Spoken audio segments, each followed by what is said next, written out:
Hi, everyone, and welcome to the Business Takeaway, a videocast series where we interview professionals in the advertising, marketing, and public relations industry. I am your host, Milagros Alcochen. With me today, I have Kate Snyder, who is the CEO and founder of Piper and Gold Public Relations. It's great to be talking with you, Kate. Thanks for having me. I really appreciate the chance to be here. Of course, it's a pleasure. I'd like to start off by asking you what got you interested in this field. Well, I've been in the field for a while now, and public relations definitely was not as prominent of a career field when I first entered it. There weren't like public relations degrees. It really wasn't seen as a specific field of study. It was a lot more prevalent that people would study journalism or they would transition directly from journalism into PR careers. And I actually I always had an interest in writing. I'd always really enjoyed performing and events and public speaking and all of those kind of things. And so when I was in college, I was a history major because it was the 90s. And back then you just kind of picked a degree and you if you got a degree, you would get a job somewhere doing something. And so I went into my academic advisor and I said, what do I do? I'm going to graduate and I kind of don't know what to do. And she's like, well, what do you want to do? I said, well, I'd love to plan parties at the Met. She was like, well, that's public relations, which is really not super accurate. That's not really public relations. It's fund development, event management, but whatever. And so that's what kind of pointed me in the direction of trying to figure out what is public relations. And I ended up getting an internship at an agency. And that was really where I started learning. There weren't PR classes I could take. That wasn't a thing. And so that's, I learned pretty much everything I learned on the job and, learned through my internship and then in my subsequent positions after that, what the industry was and what it actually was and the areas of it that I really enjoyed, which did tie a lot to those, public speaking, coordinating things, writing, and really just strategy and thinking through how to build relationships. Yes, that's really interesting. And what was your education? Where you went to college, your bachelor's? Yeah, so I did my undergraduate at Michigan State University in East Lansing, Michigan. And then later I did a professional program for my master's degree, which is a really cool experience. Again, that was a long time ago, 2005, I think. And so there weren't a whole ton of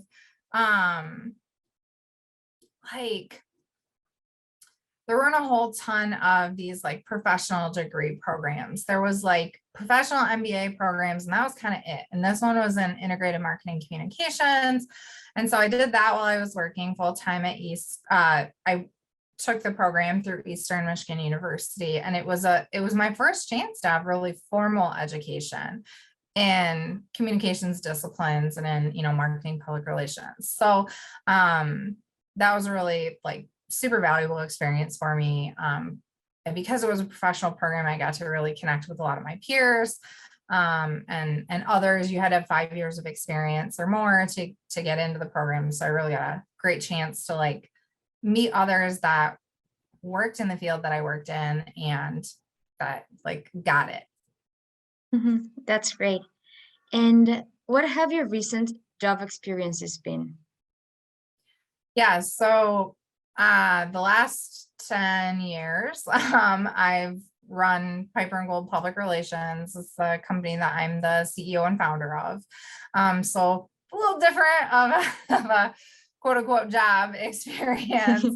But prior to that, I worked at a small advertising agency as a vice president. That was kind of my first foray into the private sector because I had spent almost a decade before that working in the public sector. And that's really where my heart lies. I'm a public servant at heart, and that's what we specialize in at Piper and Gold is government, association, nonprofit, and corporate philanthropy work. So really that like organizations working towards social change and making a social impact through their communications. And so spent almost a decade before that working in government. And then my very first job stemmed from my first internship at a small agency.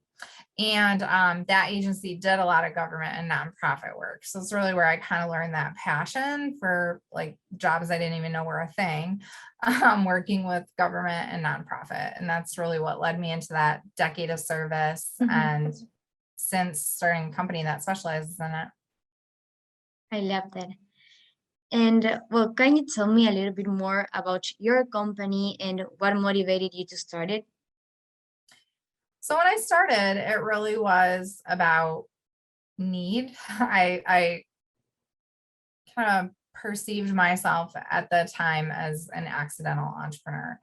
It wasn't necessarily my goal to start a company, but it was a hard time economically. I worked for a small business and I ended up getting laid off after just a couple of months of being there. And so I really wanted to be super intentional about what I did next in my career. And in my head, that was going back to government or going into academia or something like that. And I had a pretty picky list of what I wanted,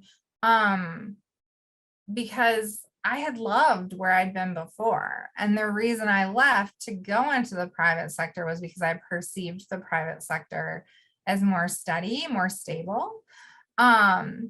But I really realized once I got into it very quickly that I missed that social impact component. I missed working in service for people and providing services. And so I was like, forget it. I'm going back to government. I need, or academia where I can do something similar. No. But I knew that was going to take a while. Like if I was going to be super picky, it was going to take a while. And so I started doing some consulting work, just, as I met with my like references and my network to try to kind of get out there and say, if you hear of jobs, let me know. People would be like, well, I'll let you know if I hear of something, but also could you help me with this thing? And I was like, could you pay me to help you with that thing? They're like, of course. I was like, well, then yes, I can. So I started doing the consulting work. And after about 6 months, I wound up with an opportunity where like I had to make a decision. I couldn't juggle it on top of a full-time job. I needed to either commit that I was going to keep doing this consulting work or I was going to say no to that contract. And I really thought about it, talked about it with my partner, and ultimately was like, you know what, I'm going to do this. Like, I'm going to do it. And then about 6 months after that, I've been doing consulting for about a year, and I had a lot better understanding of what I wanted out of it. And while I enjoyed the consulting work, like I was lonely after having been a part of a really close-knit work family in my government job that I was at for almost a decade, like super close-knit work family. And I really missed that. Like I missed it a lot. I was in a co-working space, so I did have other people around me, but it just wasn't the same. And was continuing to get opportunities. So again, I faced myself at this decision point of, do I continue to consult and start, kind of saying no to certain opportunities and weeding out opportunities, or do I decide to grow a company instead of a consultancy? And ultimately that desire to be able to collectively do more and have that group of people that are all like working together was what drove the decision for me to make it a company and not just me. Mm-hmm. That's really interesting. Thank you for sharing.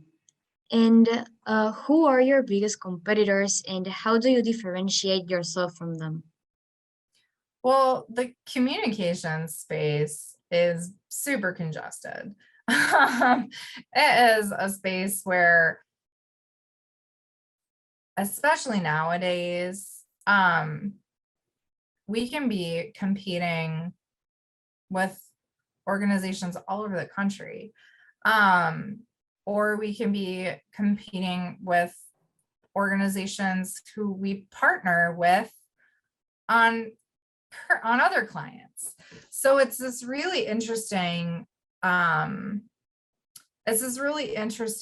of scenario where you're just as likely to be working together on a project with one of your competitors as you are to turn around the next day and be the final two in the running for a contract. And especially in government where it's competitive bid processes so often, they don't necessarily just have the freedom to like just hire somebody. They have to go through a very, rigid federal procurement process to ensure taxpayer dollars are being spent responsibly and without bias. Like you do find yourselves often like in competition with your partners. So it's a really weird situation. And nowadays, especially since COVID, but it was a trend that was starting before that. A lot of agencies are all virtual. They don't have a physical space. And then their employees are spread out across the country. And as we got used to working in the virtual space during COVID, we found ourselves doing that as well. If an employee wanted to move, that was no longer a deal breaker for them working for us, right? Like they didn't have to leave their job just because they wanted to move. And then as we started during COVID, we filled a couple of positions and we opened our search up nationally, and we were able to, the best candidates for the jobs were in other states. So from that differentiation aspect, a lot of PR agencies, we provide very similar services. A lot of us are hybrid now, so like that's not unique. The biggest thing that we focus on from a differentiation standpoint is really something that a lot of entities say that they also do, which is work that makes a positive social impact. For us, work that is contributing to a more just, equitable society is really important. And it's also really trendy. And I recognize that as like a white woman raised in the cornfields of Illinois, that it can be challenging for me to speak with authority and authenticity as it relates to diversity, equity, and inclusion.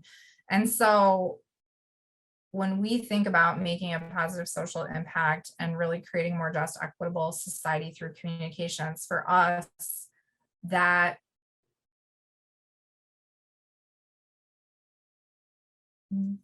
understanding the importance of foundational knowledge is one of our greatest competitive differentiators. Understanding that while every single person will bring their lived experiences into DE&I work, and every single one of us, yes, I'm a female business owner. That places me into a different, a minority category in entrepreneurship. I have a disability, but no one would see that, right? Like, So we make assumptions about people, and yet we do so without full knowledge. And so, yes, I bring my experiences as a person with a hidden disability and being a female entrepreneur into the DE&I world.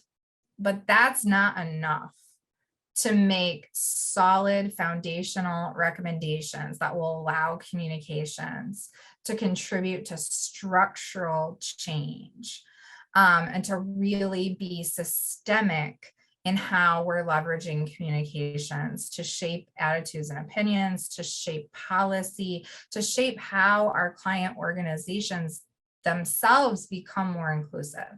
Because how they interact with the world around them, how they interact with their employees, that's communications. And communications can play a huge role and be immensely powerful in helping an organization to be more equitable and more inclusive. And so lived experiences are really, really important, and they help us relate to people as it relates to storytelling and empathy. But you have to pair it with foundational DE&I knowledge. It's not enough to have your lived experiences be your DE&I knowledge. You need to study it as a field, as a craft. And then for us, recognize, like, we're not a DEI firm. That's not what we do. We're not going to come in and assess your HR practices or communications. So we really get to kind of chart new territory as a team, because we haven't found a lot of others that are doing this. There are a handful that are doing this throughout the country, of really merging equitable, inclusive communications, and taking that DE&I world and that communications world and putting them together. Like, what do we need to be aware of as communicators? How can we affect change? And that goes back to everything from like models of communication developed based on the civil rights movement. I took an amazing course through Northwestern University where the man who developed this phenomenal model called the Creed model, Dr. Tillman, I got to be in a class with him where he was teaching us this foundational model based on the civil rights movement and how you change people's minds, attitudes, and opinions. That's not something that I could bring through lived experience. It's foundational. There is a field of DE&I, and to do this work, we have to commit to studying it, to be certified, to ensure that we have that foundational knowledge as a team. Every single one of us, yes, we have a diversity, equity, and inclusion communication strategist. That is his specific role, is DE&I comms. But every single person on our team has to foundationally understand this, or we can't all contribute to equitable, inclusive communication solutions and recommendations. That's awesome. I loved your answer.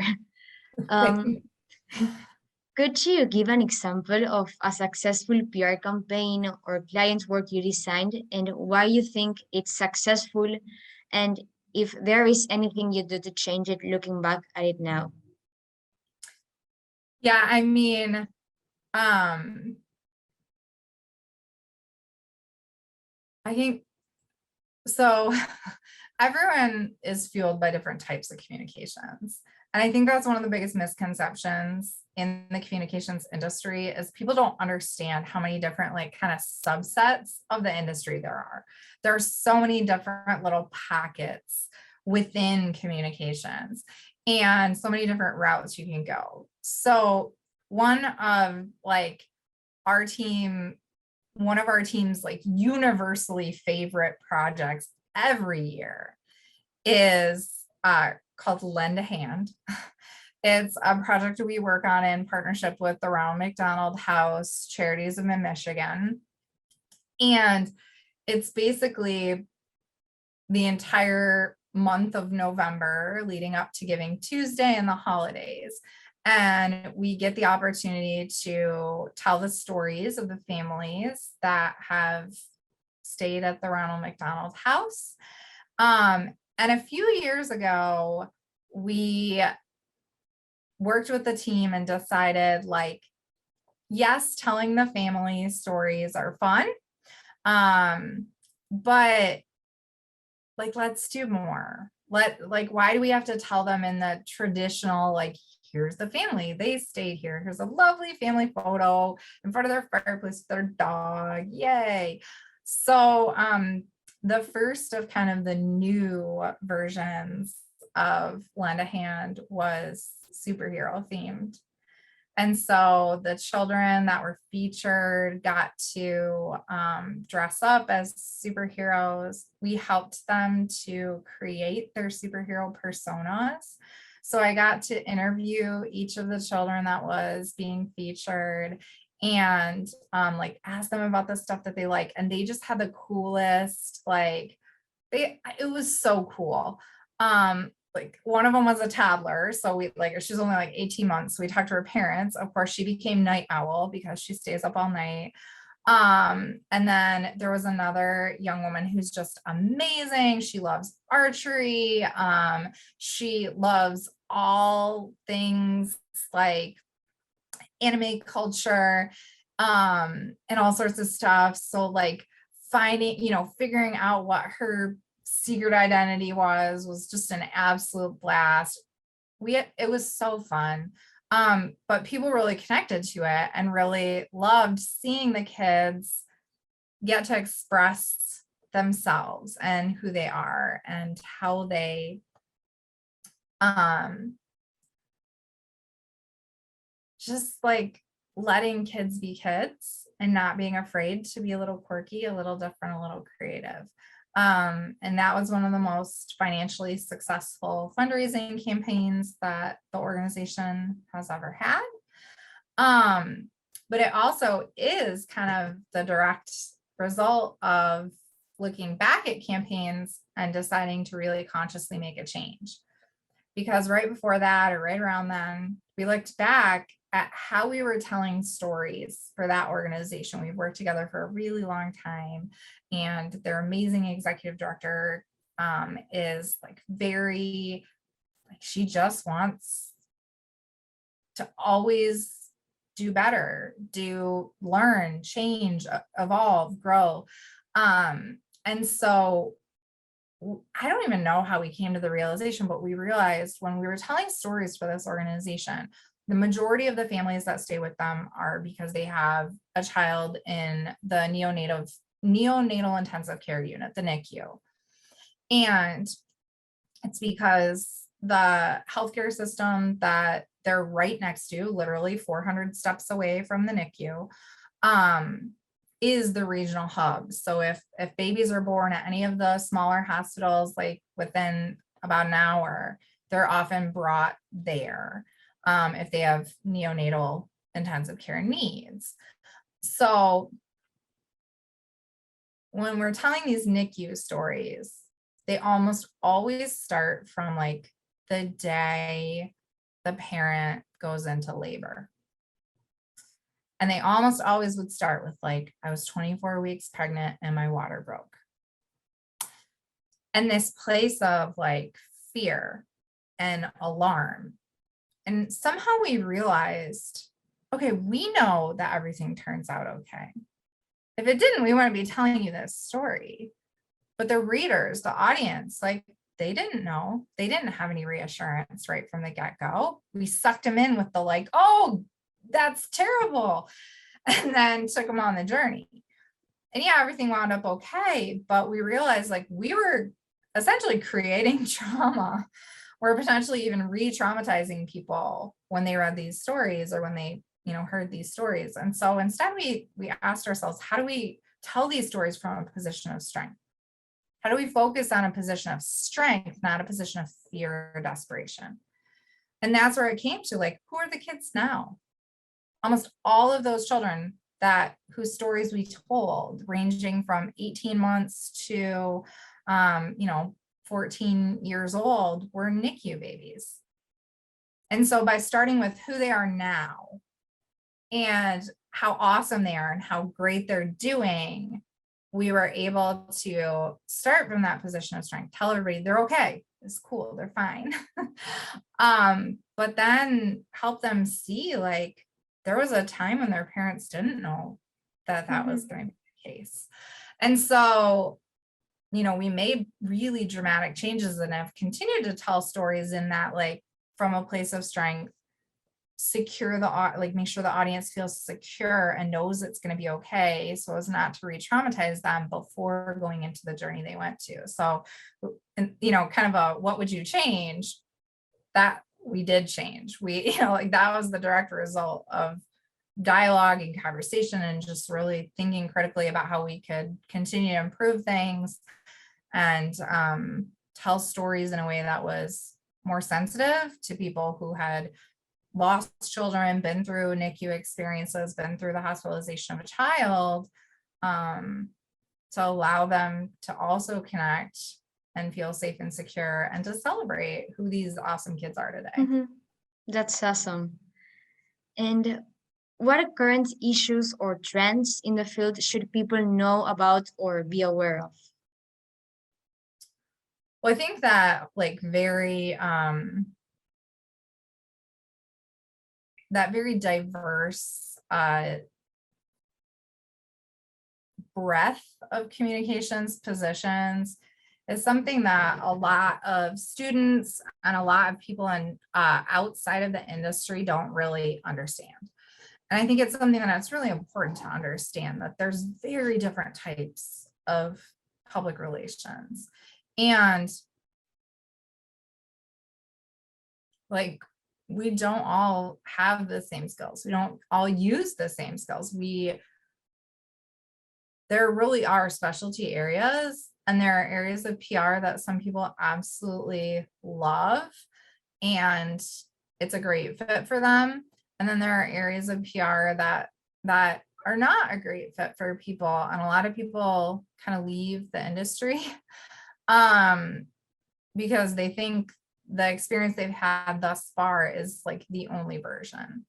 But I also think that contributes to another big issue in the industry, which is it's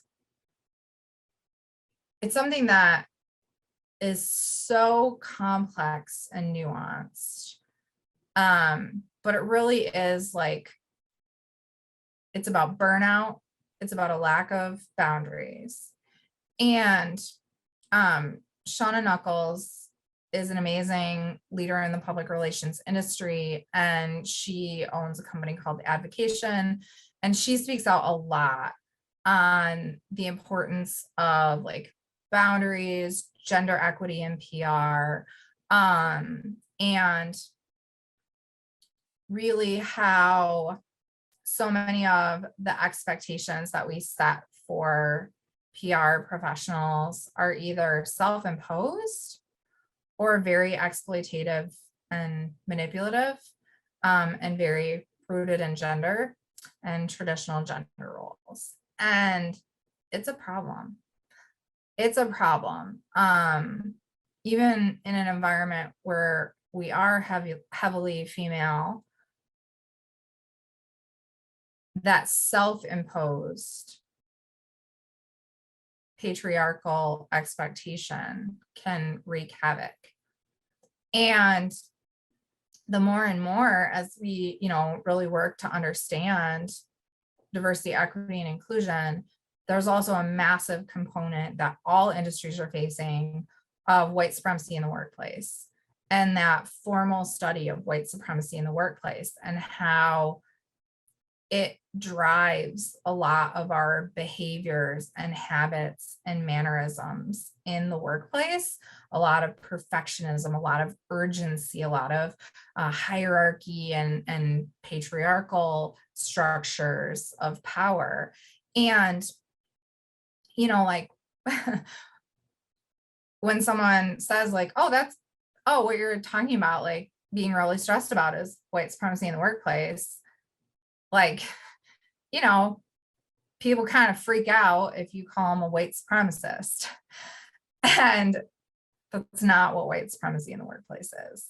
I'm by no means an expert on it. I myself am really honored to be learning about it, from our own awesome team members and from, external sources and education, but understanding that you're affected by white supremacy.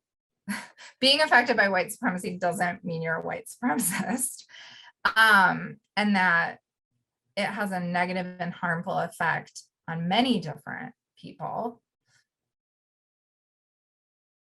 And we really have to understand it. Again, it comes back to that foundational knowledge. We have to understand the foundations of these things to be able to recognize it, talk about it, and make the changes that will help to mitigate it. It's naive to think we will eliminate it in my lifetime, but we still need to mitigate and make steps and changes towards eliminating the way that white supremacy in our workplaces affects our workplace culture, people's health, people's happiness, and people being able to feel like they can be themselves and like they belong in their workplaces. Mm-hmm. And lastly, is there anything you would like to add on about your journey or any more advice?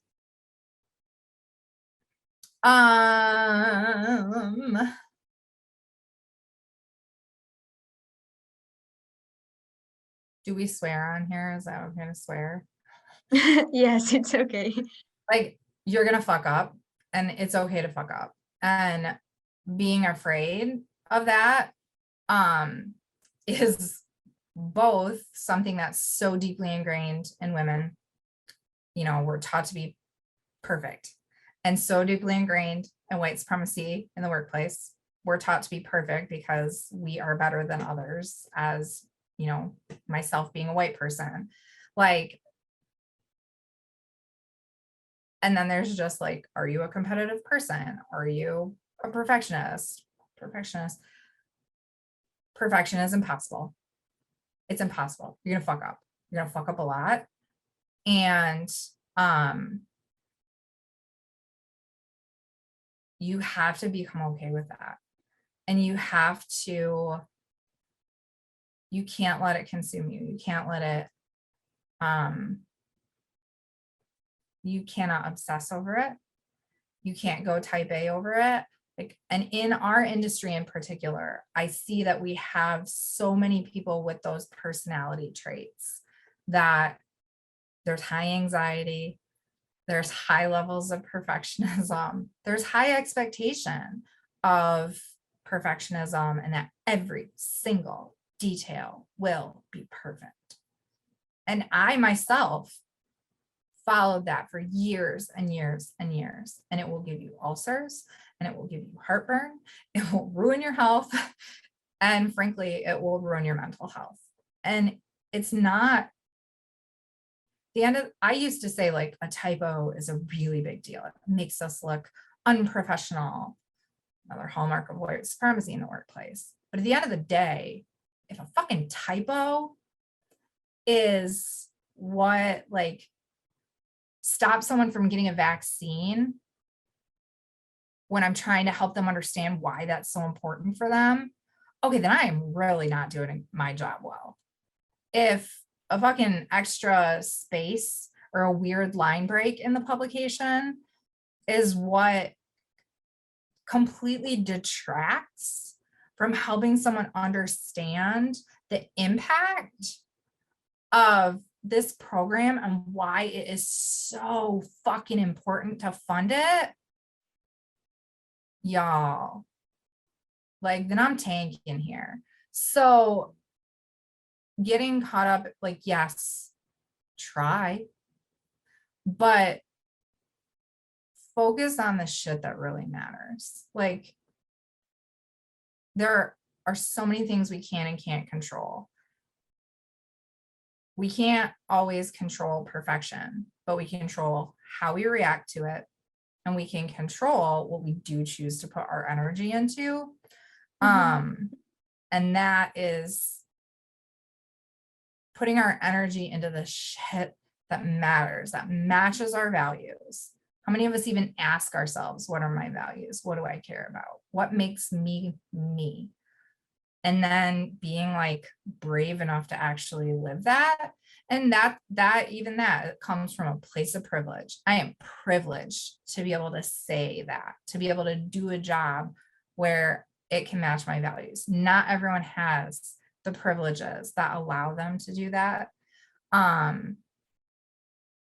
where we can, being able to ask ourselves and give up that bullshit notion that we can be perfect, and instead just try to be authentic, live those values, do good fucking work, and at the end of the day, not make ourselves sick with worry over what we have or haven't done.